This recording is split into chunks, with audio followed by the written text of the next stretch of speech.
Diqqat xalq tezkor xabar. O'zbekistonda qor yog'moqda. Iyul oyi boshida O'zbekiston tog'larida qor yog'di. Mamlakatning baland tog'larida tabiat haqiqiy ajablanib bo'ldi. 3100 metrdan oshiq balandlikda yangi qor yog'di va ko'l muzlab yanada chiroyli bo'ldi.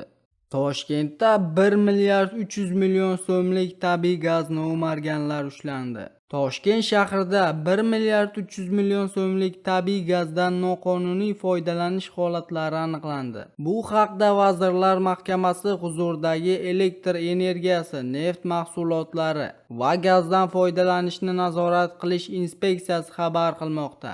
Ma'lum qilinishicha, Bosh prokuratura shtabi tomonidan Toshkent shahrining Yashnobod tumanida nazorat tadbiri o'tkazilgan. Unda tabiiy gazdan noqonuniy foydalanishga doir bir necha holatlar aniqlangan. Xususan, OFE MCHga qarashli noturar binoning hisoblagichiga tashqi ta'sir ko'rsatilib, 956 million so'mlik tabiiy gazdan noqonuniy foydalanib kelingani ma'lum bo'lgan. Shuningdek, ushbu tumanda joylashgan AFE MCHga tegishli savdo do'konida ham xuddi shunday qoidabuzarlik aniqlangan. Keltirilgan zarar dastlabki hisoblarga ko'ra 331 million so'mni tashkil qilgan.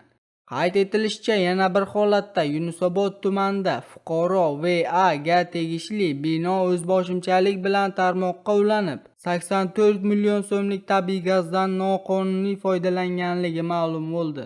Hozirda mazkur holatlar yuzasidan qanday protsessual ishlar olib borilayotgani haqida inspeksiya axborot bermagan. Sizga yetkazmoqchi bo'lgan xabarimiz shulardan iborat edi. O'zingizni ehtiyot qiling. Xayr, salomat bo'ling.